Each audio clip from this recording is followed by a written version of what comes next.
जय स्वामीनारायण। श्री स्वामीनारायण गुरुकुल राजकोट संस्थान द्वारा आयोजित SJIS ऑनलाइन गुरुकुल वती हूँ धर्मेश संखावरा आप सर्व विद्यार्थी मित्रों हार्दिक स्वागत करूँ छूं। मित्रों, केमिस्ट्री स्टैंडर्ड 11 चैप्टर नंबर 4 रासायणिक बंधन अने आणवीय रचना मोस्ट इम्पोर्टન્ટ चैप्टर है। मित्रों, આપણે टॉपिक पहुंच्या छे, पार्ट पहुंच्या छे 3 અને टॉपिक છે લुईस बिंदु निरूपण। मित्रों, लास्ट 2 लेक्चर थी આપણે बिंदु निरूपण ની ચર્ચા કરીએ છીએ, તો હવે આ લેક્ચર માં તમને કડકડાટ હોવું જોઈએ, કારણ કે આ લેક્ચર માં જેટલા આવવાના છે એમાં ઘણા તો આપણે એવા ઉદાહરણ છે કે ઓલરેડી ચર્ચા કરી ચૂક્યા છીએ, છતાં એકવાર ટેક્સ્ટબુક માં છે તો એ મુજબ આપણે એકવાર ફરી એકવાર એને જોશું। તો શરૂઆત કરશું આપણે સિમ્પલ એટલે કે H2 થી। હવે આ તો તમને ખબર પડી જ જાય છે, H2 છે એનો મતલબ હાઇડ્રોજન અને હાઇડ્રોજન એકબીજા સાથે જોડાવો જોઈએ। तो सिंपल हाइड्रोजन અને બીજો હાઇડ્રોજન પોતપોતાના એક એક ઇલેક્ટ્રોન લઈને આવશે। આ થઈ ગયું બિંદુ નિરૂપણ। બિંદુ નિરૂપણ એકદમ સહેલું। ઓક્સિજન માટે પૂછાય, માની લ્યો O2, તો ઓક્સિજન માટે પૂછાય છે O છે તો ઓક્સિજન છે। હવે બાહ્યતમ કક્ષામાં કેટલા ઇલેક્ટ્રોન હોય? 6, તો 2 ખૂટે છે તો એ 2 ઇલેક્ટ્રોન છે એ બંધ બનાવવા આવશે અને બાકીના 4 ઇલેક્ટ્રોન અબંધકારક ઇલેક્ટ્રોન યુગ્મ તરીકે સેમ સામેનો ઓક્સિજન પણ એ જ કરશે। 2 ઇલેક્ટ્રોન બંધ બનાવવા આવશે અને બાકીના 4 ઇલેક્ટ્રોન છે એ અબંધકારક ઇલેક્ટ્રોન યુગ્મ તરીકે રહેશે। તો આ જે 4 ઇલેક્ટ્રોન છે બંધ બનાવશે અને કેટલા બંધ બનાવશે? 2। તો આવી રીતે કોઈ પણ ફોર એક્ઝામ્પલ હજી એક 3 બંધનું ઉદાહરણ લેવું જ છે, તમે ખબર પડી જ ગઈ છે કયું ઉદાહરણ હોય? યસ, N2 ડાઈ નાઇટ્રોજન। શું થશે? तो सिंपल के नाइट्रोजन छे एनी पासे बाह्यतम कक्षा में 5 इलेक्ट्रॉन होय अने केटला खूटे छे? 3 खूटे छे। एनो मतलब 3 ए बंध बनाववा मूकी देशे। सेम टू सेम बीजो नाइट्रोजन आवशे, एनी पासे 5 ज होवाना। यस, तो 3 इलेक्ट्रॉन बंध बनाववा आवशे अने बाकीना 2 इलेक्ट्रॉन छे एनुं युग्म बनावशे जे अबंधकारक इलेक्ट्रॉन युग्म तरीके वर्ते। टोटल केटला इलेक्ट्रॉन युग्म बंध में भाग लेशे? 1, 2 અને 3 એટલે કે ટ્રિપલ બોન્ડ બને છે। તો હાઇડ્રોજન, ઓક્સિજન અને ડાઈ નાઇટ્રોજન, તો આવા કોઈ પણ અણુઓ પૂછ્યા છે ફટાફટ આવડી જાય। તો આપણે ઉદાહરણ જોઈએ થોડાક અઘરા કે ઓઝોન। ઓઝોન છે તો શું? તો મિત્રો એની ચર્ચા કરવી છે। ઓઝોન O3, તો ઓક્સિજન તમને આપેલ છે ઓક્સિજન। યસ, હવે આ રીતે આપણે 3 ઓક્સિજન લખી લેશું કારણ કે ઓલરેડી આપણે ચર્ચા કરી ચૂક્યા છીએ। યાદ હશે તમને કે આ ઓક્સિજન દ્વિબંધ બનાવશે અને આ હોય સવર્ગ સહસંયોજક બંધ। અને લોન પેર ની ચર્ચા કરીએ તો આ જે ઓક્સિજન છે એને બંધમાં ઇલેક્ટ્રોન યુઝ જ નથી કર્યા, એનો મતલબ 6 એ 6 પોતાના સ્ટોર કરેલા છે। આ ઓક્સિજન 1 ઇલેક્ટ્રોન યુગ્મ દાન કર્યું છે, એનો મતલબ 1 જ બાકી હશે। તો હવે તમે આને તમે કઈ રીતે લખી શકાય? તો સવર્ગમાં જ્યારે તમારે લખવું છે સવર્ગ બંધને સહસંયોજકમાં લખવું હોય તો યાદ કરો જેના દ્વારા દાન થયું છે તેની પર પ્લસ અને જેના દ્વારા સ્વીકાર થયો છે એની ઉપર માઇનસ વીજભાર આવશે। હવે બસ આને જ બિંદુ નિરૂપણમાં કન્વર્ટ કરવું છે તો સિમ્પલ આ રીતે કરી શકાય કે લોન પેર છે તો આપણે આ દર્શાવશું લોન પેર અબંધકારક ઇલેક્ટ્રોન યુગ્મ। આ ઓક્સિજનની જે 6 એ 6 ઇલેક્ટ્રોન છે એની 3 લોન પેર બનશે કારણ કે પોતાના ઇલેક્ટ્રોન બંધમાં યુઝ કરતો નથી। આ બંને વચ્ચે 2 ઇલેક્ટ્રોન યુગ્મની ભાગીદારી થાય છે અને આમાં ભાગીદારી હકીકતમાં નથી થતી। આ બંને ઇલેક્ટ્રોન કોના છે? આ સેન્ટર એટમના છે। અને હવે જ્યારે ઇલેક્ટ્રોન લખીએ છીએ તો આમ થશે, આ પ્લસ હશે અને આ હશે માઇનસ। તો સિમ્પલ આ રીતે જોઈ શકાય કે નહીં? તો આ થઈ ગયું બિંદુ નિરૂપણ। માત્ર તમે બંધ નથી દોરવાના, એની બદલે શું કરવાનું છે? ડોટ, બિંદુ નિરૂપણ। તો તમને મેન તો એનો આકાર જો આવડતો હોય કેટલા બંધ છે શું છે તો પણ તમને એકદમ સિલી એકદમ કે ને સહેલાઈથી આવડી જાય। ચલો ઉદાહરણ લઈએ નાઇટ્રિક એસિડ HNO3 કે નાઇટ્રિક એસિડ છે તો HNO3 છે। મિત્રો આપણે જાણીએ છીએ નાઇટ્રિક એસિડ તરીકે શા માટે વર્તે છે? તો કારણ કે એમાં જે હાઇડ્રોજન છે એ કોની સાથે જોડાણ હોય? યસ, ઓક્સિજન સાથે।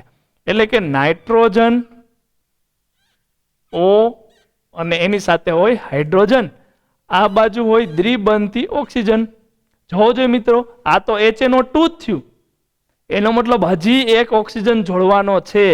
પણ કેવી રીતે જોડશો? કારણ કે નાઇટ્રોજન કેટલા બંધથી જોડાય? 3 બંધ. કારણ કે નાઇટ્રોજન છે એની જ્યારે ચર્ચા કરીએ છીએ તો 1, 2 અને 3 ઇલેક્ટ્રોન છે.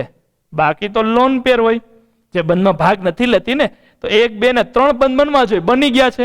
હવે એની પાસે શું બાકી રહ્યું હોય? તો માત્ર ને માત્ર અબંધકારક ઇલેક્ટ્રોન યુગ્મ બાકી રહ્યું હોય.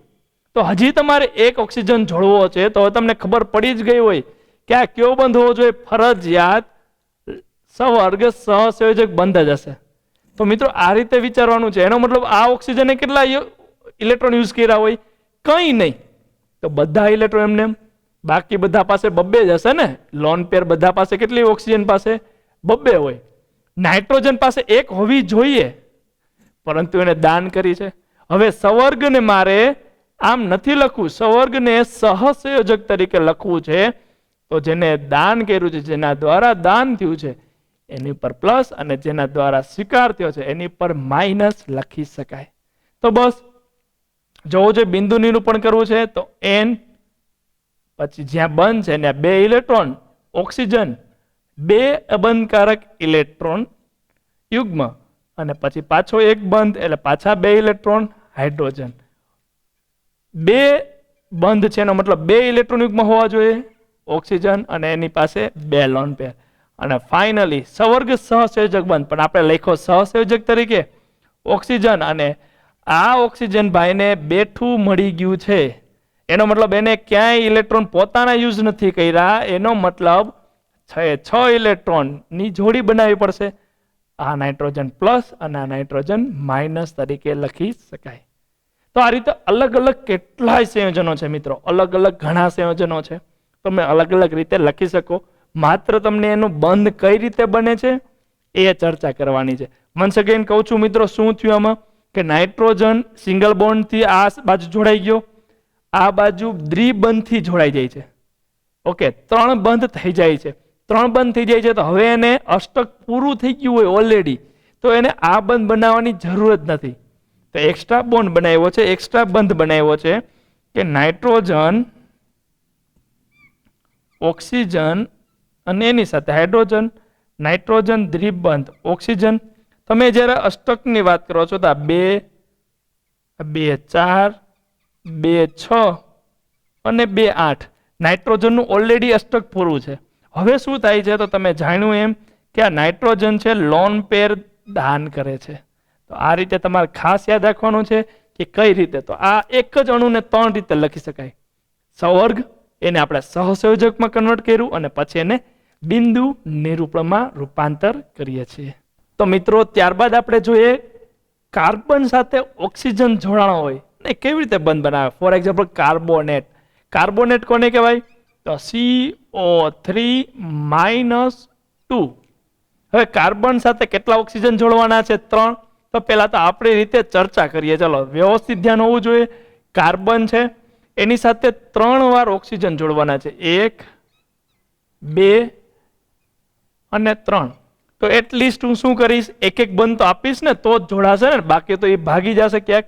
ચલો પહેલા તો એક એક બંધ આપી દો એટલે કે ભાગી જાય નહીં. ચલો 3 ઓક્સિજન પકડાઈ ગયા. કાર્બન કેટલા બંધ બનાવે? તો એ 2 બનાવે. 4 બનાવે. ઓક્સિજન કેટલા બનાવે? મેક્સિમમ 2 બનાવે. તો કાર્બનના 3 જ બન્યા. ઓક્સિજન કેટલા બનાવી શકે? 2 બનાવી શકે. એનો મતલબ હજી તમે કોઈ પણ એક જગ્યાએ દ્વિબંધ બનાવી શકો. ફોર એક્ઝામ્પલ માની લો આ જગ્યાએ આપણે દ્વિબંધ બનાવ્યો, તો આ જગ્યાએ દ્વિબંધ નથી બન્યો, સિંગલ બંધ છે. એનો મતલબ શું થયો? તો મિત્રો સમજો, હકીકતમાં શું હોય? તો હકીકતમાં જો આ ઇલેક્ટ્રોન ભાગીદારી છે ને, એવી રીતે આ બાજુ ઇલેક્ટ્રોનની ભાગીદારી. યસ. તો હવે ઓક્સિજન છે એના હકીકતમાં એક બંધ આવો હશે ને, કાર્બોનિક એસિડ જેને આપણે કહેતા હોય. શું છે આ કાર્બોનિક એસિડ? H2CO3. H2CO3 જેને આપણે કાર્બોનિક એસિડ કહીએ છીએ. કાર્બોનિક એસિડમાંથી જ્યારે તમે 2 વાર H+ દૂર કરો તો શું બની જાય? CO3-2.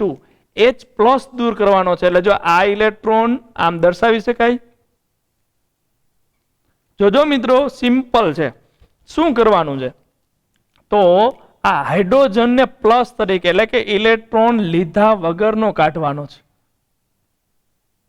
સેમ આ બાજુ ઇલેક્ટ્રોન લીધા વગરનો જવા દો ભાઈને, H પ્લસ તરીકે. તો આ બે ઇલેક્ટ્રોન કોની પાસે પડ્યા રહ્યા? યસ, ઓક્સિજન પાસે. સેમ જોવામાં આ બંને ઇલેક્ટ્રોન ઓક્સિજન પાસે પડ્યા રહે છે. એનો મતલબ તમે કઈ રીતે લખી શકો? તો તમે આ રીતે લખી શકો, CO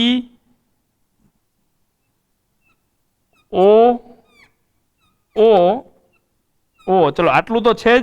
હવે તમે જુઓ 1 2 3 4 એટલે કે બે લોન પેર છે. સેમ આ બાજુ બે લોન પેર છે. હવે શું થાય છે? આ બે ઇલેક્ટ્રોન એમાંથી આ ઇલેક્ટ્રોન છે એ તો ઓક્સિજનનો પોતાનો જ હતો. સમજો, એટલે એ પોતાનો જ ઇલેક્ટ્રોન પોતાની પાસે આવે તેમાં કઈ નવીન નથી, કઈ ફેર પડે નહીં. પરંતુ આ ઇલેક્ટ્રોન કોનો હતો? આ ઇલેક્ટ્રોન તો હાઇડ્રોજનનો હતો અને ઈ પોતાની પાસે આવે છે. તો એક ઇલેક્ટ્રોન વધી ગયો ને, તો વીજભાર આવે -1 અને માઇનસ અને કેટલા ઇલેક્ટ્રોન? 2 ઇલેક્ટ્રોન. સેમ આ બાજુ ઈ થશે માઇનસ અને 2 ઇલેક્ટ્રોન.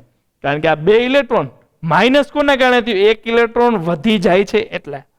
હવે આ જ વસ્તુને હું આ રીતે લખી શકું. જોવો જોઈએ કે કાર્બન કેટલા બંધ છે? 2. એટલે એને આપણે બંધમાં રૂપાંતર કરી દઈએ.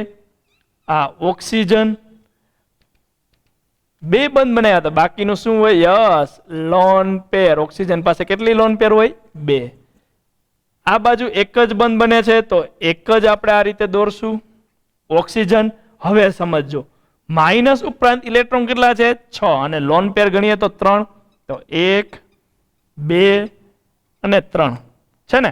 અને આ બાજુ પણ સેમ, એક બંધમાં એક બોન્ડ પેર અને બાકીના 3 અબંધકારક ઇલેક્ટ્રોન એટલે કે લોન પેર છે.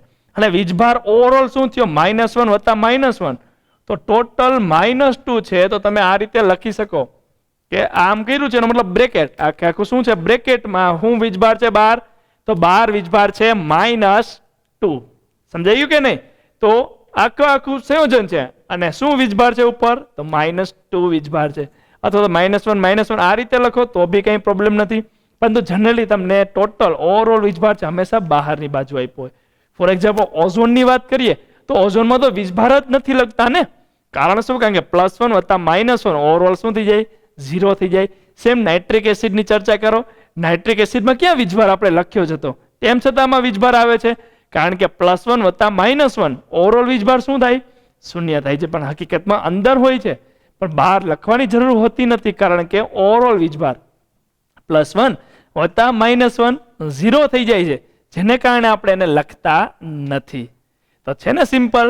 તો એકદમ સિમ્પલ મિત્રો, ઓઝોન, નાઇટ્રિક એસિડ, કાર્બોનેટ.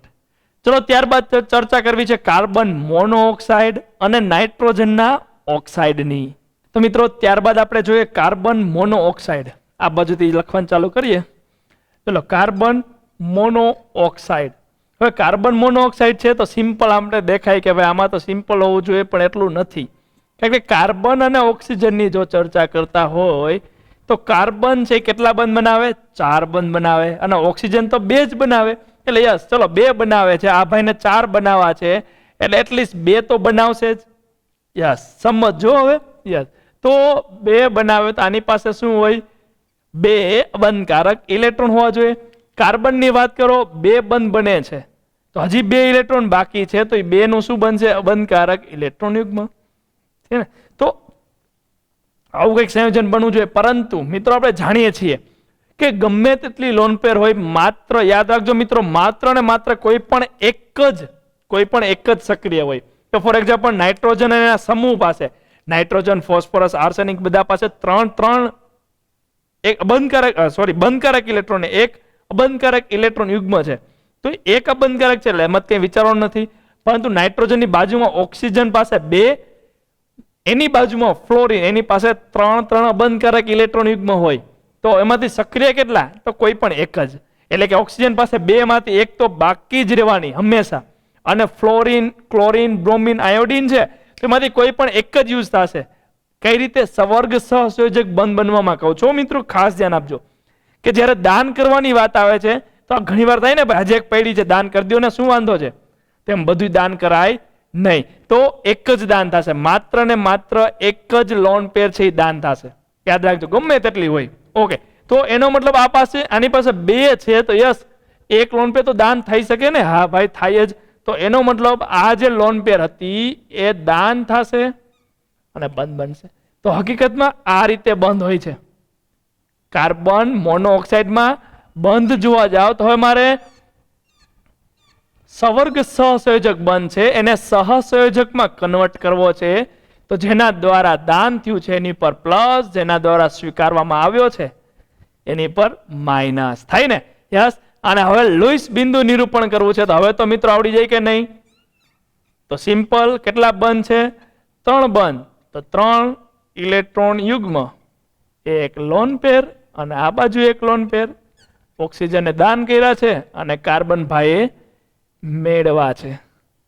સમજાય કે નહીં? તો કાર્બન મોનોઓક્સાઇડ. મિત્રો એકદમ સિમ્પલ, તમારે ટર્મિનોલોજી જે બેઝિક આપણો પાયો છે એને વળગીને કામ કરવાનું છે, એટલે ઓટોમેટિક તમને ખબર પડે શું થતું હશે. ક્લિયર? તો આ રીતે કાર્બન મોનોઓક્સાઇડ, કાર્બન અને ઓક્સિજન વચ્ચે ટ્રિપલ બોન્ડ હોય છે. Triple bond. જ્યારે કાર્બન ડાયોક્સાઇડમાં આપણે જાણીએ છીએ બંને બાજુ ઓક્સિજન હોય છે તો દ્વિ બનતી જોડાણા હોય છે. ચલો આ જ રીતે આપણે એક ઉદાહરણ લઈએ નાઇટ્રોજન ઓક્સાઇડનું, કે NO હોય તો શું? NO. હવે N છે તો એ તો 3 બંધ બનાવી શકે, આપણે જાણીએ છીએ, પણ ઓક્સિજન તો 2 જ બનાવે. ઓક્સિજન 2 બનાવે. તો હવે શું થશે? તો બસ 2 બનાવે છે અને ત્યાં તો મેક્સિમમ બનાવી જ નથી શકવાનું. નાઇટ્રોજનને તમે એમ વિચારો કે એક લોન પેર દાન કરીને બનાવી નાખો ને ભાઈ, ત્રીજો બની જાય, પણ ઓક્સિજન જ 2 બનાવે છે.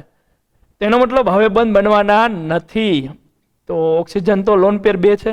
નાઇટ્રોજન પાસે કેટલા ઇલેક્ટ્રોન હોય? 1 2 3 4 5.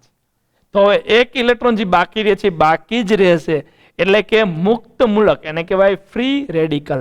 એટલે જો આવું બનશે, નાઇટ્રોજન આ જગ્યાએ બંધ બનશે, ઓક્સિજન આ બાજુ નાઇટ્રોજન, અને એક ઇલેક્ટ્રોન બાકી રહી જશે.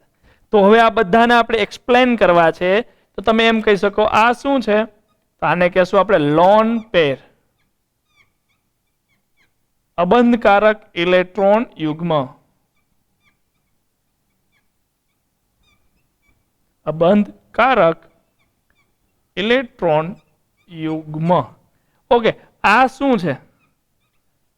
તો આ છે બોન્ડ પેર.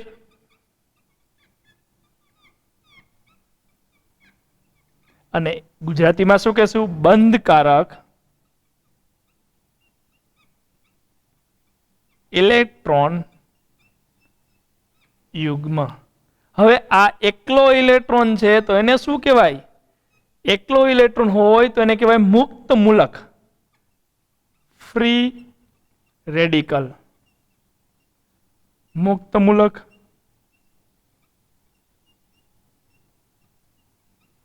તો મિત્રો આ રીતે તમે કોઈ પણ બિંદુ નિરૂપણ કરવા છે તો કરી શકો. હવે NO2 માઇનસ અને NO2 બે આવે છે, કે NO2 minus nitric acid, nitrous acid. આપણે જાણીએ છીએ કે નાઇટ્રસ એસિડ HNO2 હોય એમાંથી H+ દૂર કરો, HNO2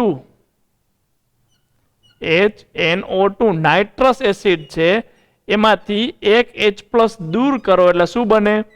NO2 માઇનસ. અને નાઇટ્રોજનનો ઓક્સાઇડ આપણી પાસે છે ને, બ્રાઉન કલરનો હોય નાઇટ્રોજન ડાયોક્સાઇડ, જાણીએ છીએ, એની પર વીજભાર ન હોય. પછી તો બે આપણી પાસે નાઇટ્રોજન ડાયોક્સાઇડ એવા બે છે, NO2 માઇનસ અને NO2. બંનેના બંધારણ જોવા છે. તો NO2 હવે જો માઇનસ છે એનો મતલબ એક બાજુ કંઈક એક્સ્ટ્રા ઇલેક્ટ્રોન હોવા જોઈએ. તો ઓકે, પેલા જોઈએ, નાઇટ્રોજન છે એક બાજુ આપણે દ્વિબંધથી જોડી દઈએ, એક બાજુ ઓક્સિજન હજી બાકી રહે છે તો માની લો સિંગલ બોન્ડથી જોડી દઈએ. થાય કે ને? આવું શક્ય છે? કે નાઇટ્રોજન કેટલા બોન્ડ બનાવે? 3 બનાવે, બસ પોસિબિલિટી પૂરી. ઓક્સિજન કેટલા બનાવે? ઓક્સિજન 2 બનાવે. આ બાજુ 2 બની ગયા છે, એનો મતલબ આનો કોટા પૂરા. ચલો, એનો કોટા પૂરા થઈ ગયો છે. આ ભાઈ હજી એક બંધ બનાવી શકે એમ છે. તો યસ, હકીકતમાં હશે જ. કોની સાથે? H સાથે. ઓલરેડી આપણે ચર્ચા કરી ચૂક્યા છીએ કે આ ઇલેક્ટ્રોન આમ લખી શકાય ને, તો આ H+ તરીકે નીકળી જાય, એટલે કે ઇલેક્ટ્રોન લીધા વગરનું જતું રહે. આ બંને ઇલેક્ટ્રોન ઓક્સિજન મેળવી લેશે, એટલે કે આ ઇલેક્ટ્રોન તો પોતાનો જ હતો, પણ જે આ બાજુનો ઇલેક્ટ્રોન છે એ તો હાઇડ્રોજનનો હતો. એટલે લોન પેરની જ્યાં સુધી ચર્ચા કરીએ તો ઓક્સિજન પાસે ઓલરેડી 2 તો હતી જ, એક ઇલેક્ટ્રોન મફતનો આવ્યો એટલે -1. સમજાય ને કે આજે આ H+ ગુમાવ્યો તો એનો -1 આવે છે. એટલે કે બિંદુ નિરૂપણ જો તમે કરતા હોય તો તમારે કંઈક આ રીતે કરવું પડે. જો બિંદુ નિરૂપણ કરતા હોય તો તમારે કંઈક આ રીતે કરવું પડે. જોવો જોઈ થશે ને. અને આ ઓક્સિજન એની પાસે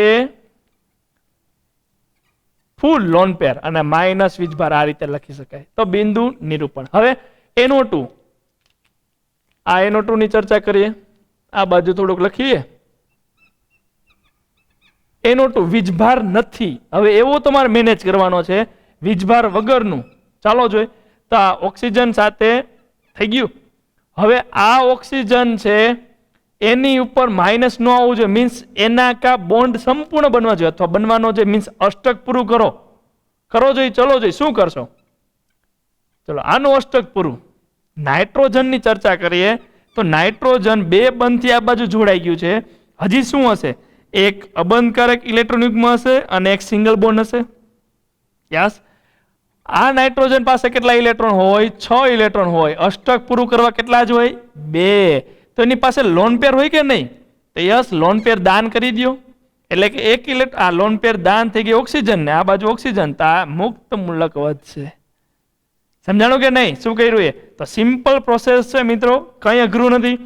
શું કર્યું આપણે કે આ ઓક્સિજનનો આપણે ઇલેક્ટ્રોન લીધા જ નહીં. શું કામ? કારણ કે એનું અષ્ટક પૂરું કરવું છે, 2 ઇલેક્ટ્રોન ખૂટે છે, તો 2 આપણે ઇમ્પોર્ટ કર્યા. કોની પાસેથી? નાઇટ્રોજન પાસેથી. જો 2 ઇલેક્ટ્રોન કોના છે? નાઇટ્રોજનના છે. કારણ કે આ ઓક્સિજનની કેપેબિલિટી નહોતી ને. હવે તો હવે શું થશે? તો હવે તમે જોઈ શકો છો કે આ નાઇટ્રોજન ઓક્સિજન સવર્ગ બંધને મારે સહસંયોજક તરીકે લખવો છે. તો આ ભાઈ સ્વીકાર્યું એટલે માઇનસ, આ ભાઈ દાન કર્યું એટલે પ્લસ. અને હવે જ્યારે તમને એમ થાય છે કે મારે આનું બિંદુ નિરૂપણ કરવું જ છે, તો આપણે કરી નાખીએ બિંદુ નિરૂપણ. શું થશે હાલો જોઈ. તો આ નાઇટ્રોજન એની ઉપર પ્લસ, અહીંયા મુક્ત મૂલક તો છે જો, એક મુક્ત મૂલક સાથે આ રીતે, અને ત્યાં શું થશે? 6 ઇલેક્ટ્રોન, અને આ બાજુ 2 બંધ બને છે, અને ઓક્સિજન એની પાસે આ રીતે પ્લસ ને માઇનસ 2 વીજભાર છે આ બાજુ, એટલે ઓવરઓલ વીજભાર 0 થઈ જાય. તો NO2 છે એ પણ મુક્ત મૂલક ધરાવતું હોય છે, એટલે જ બ્રાઉન કલરનો ગેસ હોય છે. નાઇટ્રોજન P વિભાગના તત્વો જ્યારે અભ્યાસ કરશું ત્યારે ખૂબ જ વિસ્તૃત ચર્ચા કરવાની છે. નાઇટ્રોજન ડાયોક્સાઇડ હોય છે, બ્રાઉન કલરનો ગેસ છે. જ્યારે આને જોડી દેવામાં આવે ને ત્યારે દુધિયા કલરનો ઘન પદાર્થ મળે, N2O4. કારણ કે આ જ મુક્ત મૂલક છે એ સામસામા જોડાઈ જતા હોય છે. કે ફોર એક્ઝામ્પલ સિમ્પલ વાત કરીએ કે આ N એની પાસે મુક્ત મૂલક, એક દ્વિબંધ અને એક લોન પેરથી ઓક્સિજન હોય. આવો જ નાઇટ્રોજન ડાયોક્સાઇડ બીજો સામે આવે. શું થશે? આની પાસે મુક્ત મૂલક, આની પાસે મુક્ત મૂલક, 2 સામસામા જોડાઈ જાય અને NO2 હતું એનું બની જાય N2O4, ડાયનાઇટ્રોજન ટેટ્રોક્સાઇડ. છે ને સિમ્પલ. તો મિત્રો બિંદુ નિરૂપણ કોઈ પણ પ્રકારના કેમ નથી આપ્યા, કોઈ પણ પ્રકારના આપ્યા હોય તો તમને હવે આવડવા જોઈએ. બેઝિક કોન્સેપ્ટ સાથે રાખો. કોણ કેટલા બંધ બનાવે, ક્યારે સવર્ગ બંધ બને, એટલું જ ચર્ચા કરવાની છે. તો બધું તમને હવે આવડવું જોઈએ. તો મળશું મિત્રો નેક્સ્ટ લેક્ચરમાં આપણે નવા ટોપિક સાથે. ત્યાં સુધી good bye, all the best and જય સ્વામિનારાયણ.